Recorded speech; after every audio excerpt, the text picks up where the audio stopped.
Olá! Vamos agora estudar Missão em Favor dos Não Alcançados, parte 2. Veja bem comigo, acompanhe o verso introdutório desta semana. Então Jesus exclamou: Mulher, que grande fé você tem, que seja feito como você quer. E desde aquele momento, a filha dela ficou curada. Essa passagem está lá em Mateus 15, 28. Veja bem, a fé, uma palavrinha tão pequena, mas com proporções tão grandes, dimensões tão elevadas. E será que a fé é somente uma prerrogativa do povo de Deus? Somente do povo de Israel daquela época? Somente dos cristãos dos nossos dias? Nós temos que nos render e jamais nos esquecer de que o braço de Deus, a mão de Deus está disposta a alcançar a todos. Nos mais diversos apriscos, o rebanho de Deus está espalhado. Mas o que o céu valoriza é justamente a proporção de fé e a demonstração de fé de cada um. Porque Deus enxerga profundamente, Ele conhece cada coração e cada sentimento e a legitimidade envolvendo cada um deles. Vamos falar agora de missão em regiões estrangeiras. É claro que nos dias atuais, um dos grandes desafios é ser missionário em terras distantes, romper as fronteiras. Mas nos tempos bíblicos a coisa não era diferente. Muitas vezes o além da fronteira podia representar um risco, mas o que importava era demonstrar o Deus vivo, o Deus verdadeiro.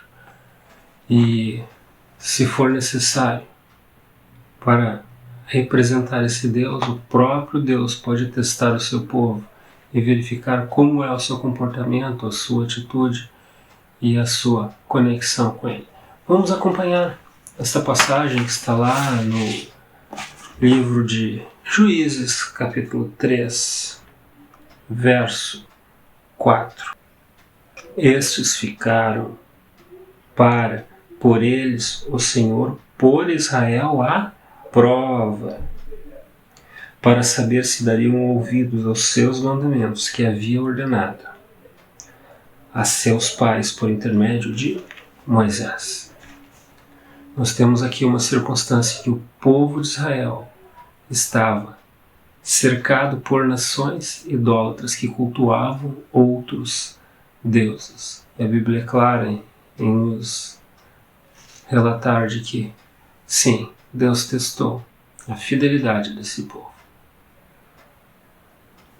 Se nós somos testados nas mais diversas esferas da vida, por pessoas dos mais diversos tipos, por que Deus não testaria também o seu povo? Não faria uma checagem, uma verificação do nível de fidelidade? Se Deus faz isso, é porque Ele ama o seu povo e deseja ter evidências desta fidelidade. Próximo título: Buscando as multidões. Se tinha uma coisa que Jesus fazia de forma exemplar, era ter contato com as multidões.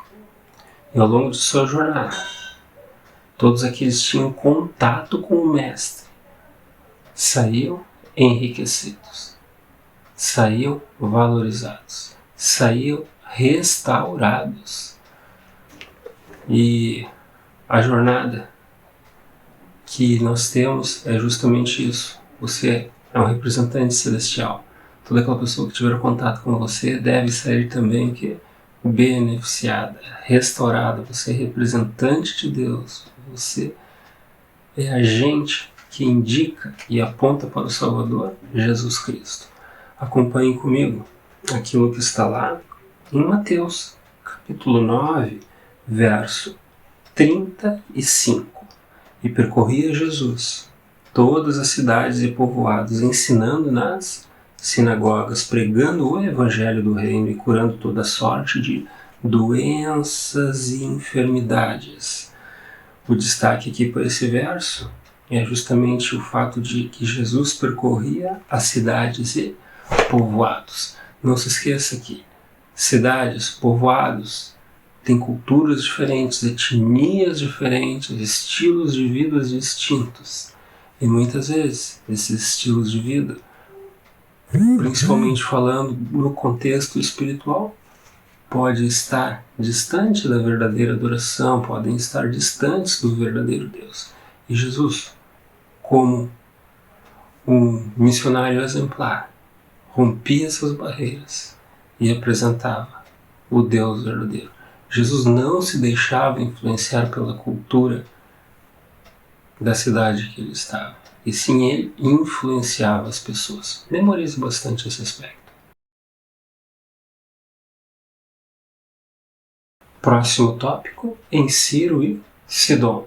Temos aqui o contato de Jesus com uma mulher sírio-fenícia, ou seja, de um outro povo com outra cultura. Ou seja, não era uma mulher de origem judaica. Portanto, Jesus, ao ser abordado por ela, responde até mesmo de forma, ao interpretarmos de maneira rápida, Jesus teria sido grosseiro, mas Jesus queria justamente chamar a atenção para o que seria uma resposta de um judeu tradicional que valorizaria pessoas do seu povo e não valorizaria pessoas de outros povos. Mas Jesus aqui valoriza sim essa mulher, porque ela diz que mesmo que viessem migalhas, seriam o suficiente para ela. Que as migalhas seriam o suficiente. E Jesus, reconhecendo a fé dessa mulher, reconhecendo a determinação dela, a conexão dela com o céu, ele responde o seguinte, isso está lá em Marcos, capítulo 7, verso 29. Então lhe disse, por causa desta palavra, pode dizer, o demônio já saiu da tua filha. Salvação, restauração, regeneração, cura. Era isso que Jesus proporcionava. Não apenas para os judeus, mas além fronteiras, para todos os povos. A salvação, a cura, está disponível para todos os povos.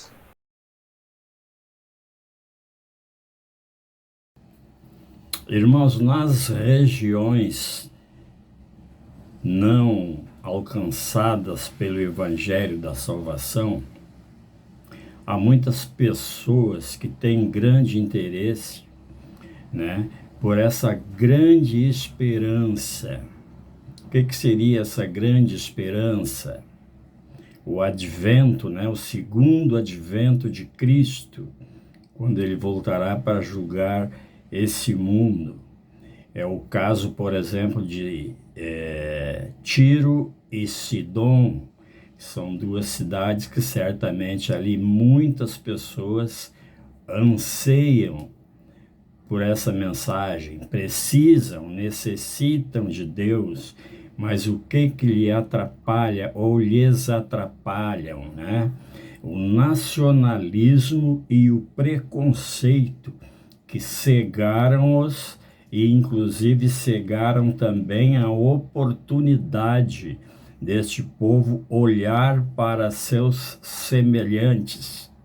E quando eu vou no livro de Atos, no capítulo 10, versículos 9 a 16, também o 28, o 34 e o 35, eu vejo ali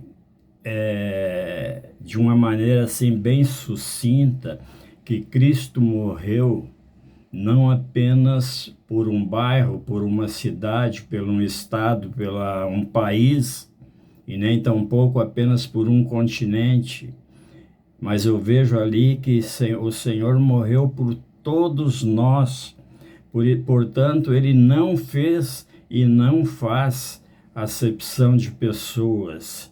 Então, onde tiver pessoas carentes, nós devemos ali, como ministro do Evangelho, digamos assim, como embaixadores de Cristo, levar a palavra a essas pessoas, porque muitas são a necessidade deles, necessidade espiritual, logicamente, que é o que nós estamos falando. Com relação àquela visão que Deus deu a Pedro com aquele lençol, grande lençol que descia do céu, cheio de pássaros e animais imundos, e ele diz por mais de uma vez, Pedro, levanta e come. Pedro não quis comer, enfim. Deus usou, né, vamos dizer assim, essa visão para confrontar o orgulho religioso e a intolerância de Pedro contra os gentios. Ora, se eu tenho preconceito com alguma raça, etnia, cor, posição, enfim, logo estou pecando, porque são todos filhos de Deus, os quais também tiveram acesso à salvação por intermédio da morte de Jesus. Mas Pedro ali, né, por causa do seu orgulho religioso, né, ele não tolerava, por exemplo, os gentios, mas Deus, na sua sabedoria, então, ele usou, né, usou essa visão que deu a Pedro, né, justamente para cobrir e mostrar para você e para mim, para Pedro na época também, mostrar que nós não devemos ser intolerantes com os nossos irmãos, com os nossos vizinhos, com qualquer pessoa, enfim. Em qualquer nação, aquele que o teme e faz o que é reto, né, o que é justo, lhe é aceitável.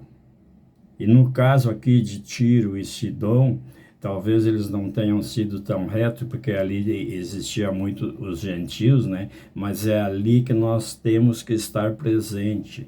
Aí você vai dizer, como eu estarei presente num lugar desse que eu não conheço? Irmão, irmã, isso é uma forma de colocação, onde nos diz que nós temos que pregar o Evangelho para toda e qualquer criatura que se nos apresenta circunstancialmente. O povo de lá, haverá também lá, ou haverão embaixadores que poderão e deverão levar as mensagens bíblicas e verdadeiras para aquele povo. Agora, os preconceitos que impedem de levar, aliás, de ver as necessidades dos que vivem na área urbana, seria talvez os mesmos preconceitos nossos. Então eu tenho que fazer a pergunta para você e para mim também. Qual é o preconceito religioso que eu estou usando para deixar de falar de Jesus? É um questionamento, meu irmão. Nós temos que nos auto-questionar, né? E não ficarmos dono da verdade. Quando o Senhor mandou que Pedro levantasse e comesse, mesmo que fosse imundo, ele estava ordenando que comesse. Mesmo que eu não possa ir nos confins da terra pregar o Evangelho, vou pregar para aquela pessoa que se aproximar de mim. Tá bom, meu irmão? Esse é o entendimento. O Espírito Santo pode nos ajudar a vencer a intolerância, por isso nós temos que orar. O Espírito Santo pode nos ajudar a vencer, né, a intolerância e o preconceito, a fim de completar a missão em todas as cidades. Amém? Pense nisso, reflita, e daqui a pouquinho eu vou falar mais um pouco para você com relação a essa lição de número 11. Amém, meu irmão?